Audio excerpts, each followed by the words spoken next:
Hello and welcome to News Centre. I'm Parikshit Luthra. The big political story we are tracking this evening. The Congress top brass has hit out at tax notices. The party, while addressing a press conference today, said that the Income Tax Department has sought details from an assessment here 3 decades ago when Sitaram Kesari was the treasurer. The Income Tax Department issued a notice to the Congress party on the 14th of March to reopen assessment of financial year 94-95. Sonia Gandhi, who made a rare appearance, alleged that a systematic effort is underway to cripple the Congress financially.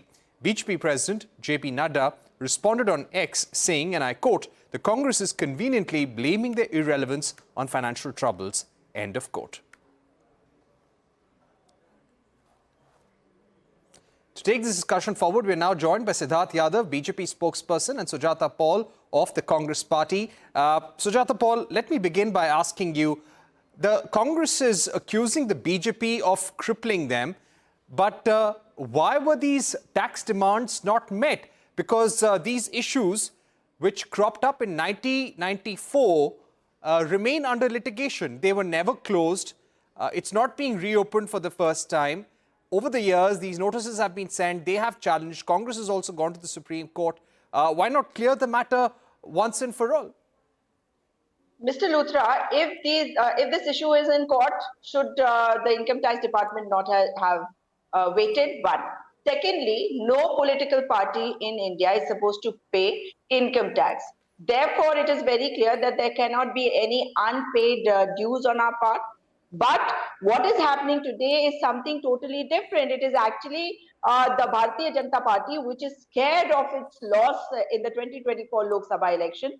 And that is the reason why these notices are being issued. Otherwise, does it make any sense to you to see 1994-95 income tax matters being raised now?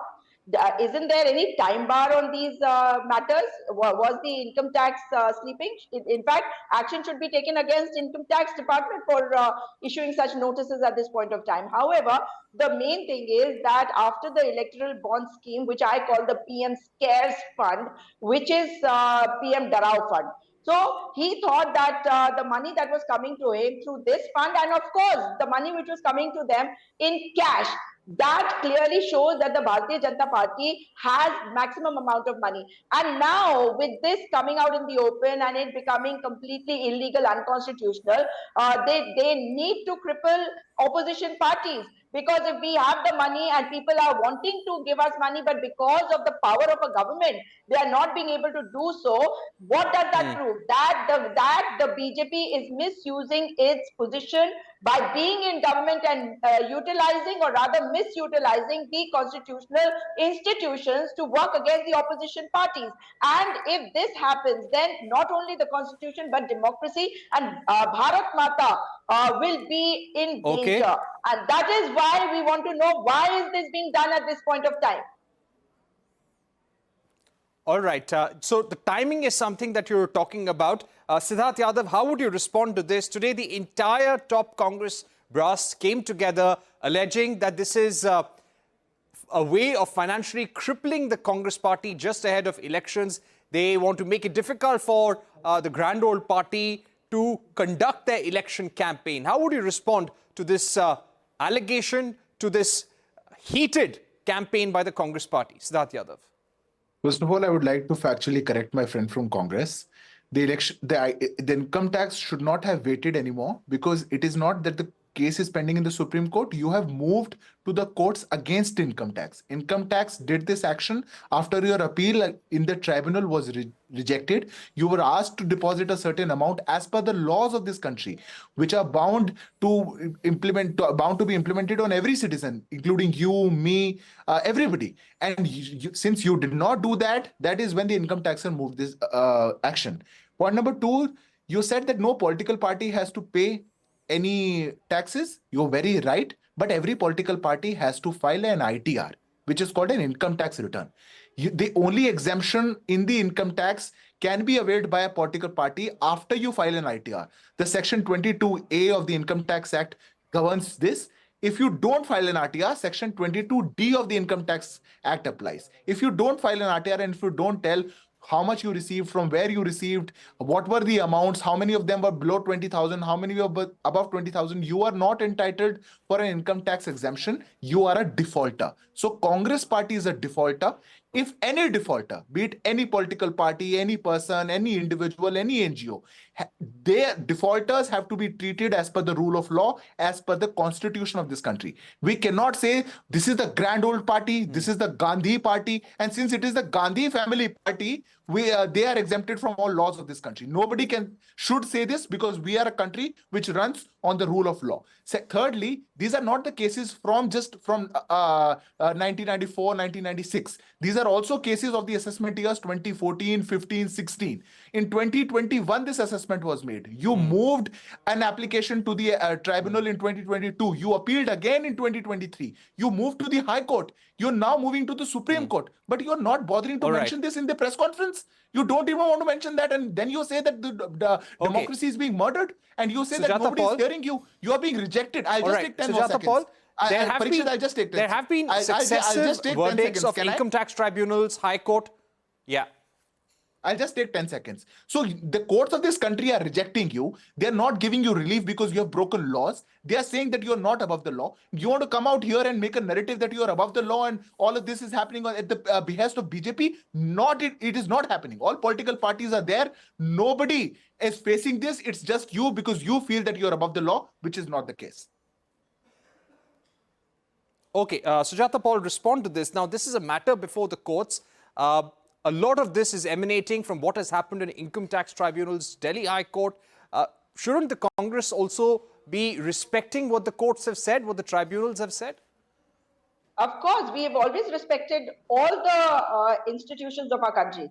Who is misusing them today? It is the BJP. And don't forget that in a neighboring country of ours, there is one person who says that there are elections and then he gets 99% of the votes. So we know what exactly is happening the world around, and that is exactly what they think that they're going to do in the country as well.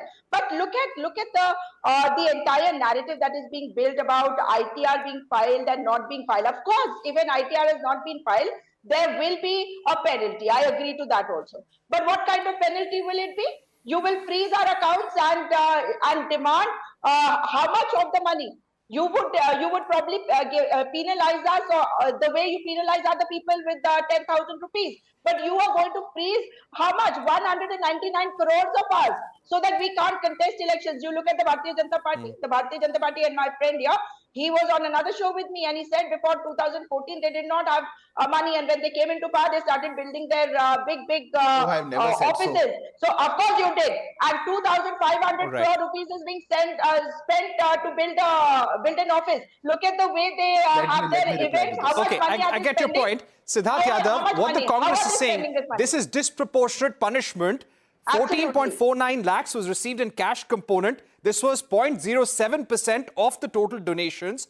And on the other hand, you have the BJP, which was the biggest beneficiary of the electoral bond scheme, getting around 8,000 crores between 2017 to 2019. So this is what Sujata Paul is saying, that through the electoral bond scheme, which has now been struck down by the court, you have been the biggest beneficiary and you cannot penalize others for minor offences. This is what the Congress party is alleging. How would you respond? First of all, I would wish to clear that the 14 lakhs figure that is being told is not from electoral bonds. It is the cash equivalents which are not being able to justified by the Congress party. They're not able to give enough, proofs of where they received this cash from. So it's totally different.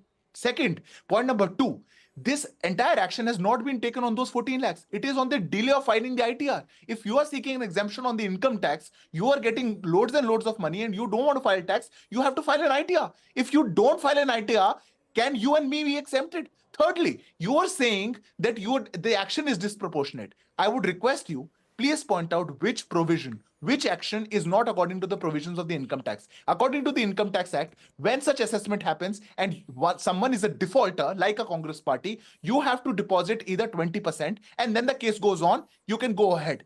They were given two chances. They were given a chance that you hold this amount, this much amount, and rest you can use. They did not do it. They were given a chance to deposit 20%, which is 20 crore rupees. They did not do it. They deposited 1.7 crores on one instance and some lakhs on some another instance, making 2.5 crores. Right. You are flouting the rules. You are flouting the directives of this law, of our constitution on all occasions, and then you want to come here and give us all gyan about why this is happening, this is disproportionate and all of that. It is not. It is all according to the law, according to the Income Tax Act, which is equally applicable on us, equally applicable on opposition parties, all NDA parties, all Indie parties, everybody. Sidharth Yadav and Sujata Paul, we've run out of time, but the fact is the Congress party has said that they will take up this matter legally. They are also approaching the Election Commission. I'll have to leave it there for the moment, Sujata Paul, but let's see how this story develops in the days to come. This has become a heated battle and a bone of contention between the Congress and the BJP during election season. We're going to take a short break, but coming up on the other side, we bring you two special interviews with the World Economic Forum. For more news and updates, all you need to do is follow CNBC-TV18 on all of our digital platforms.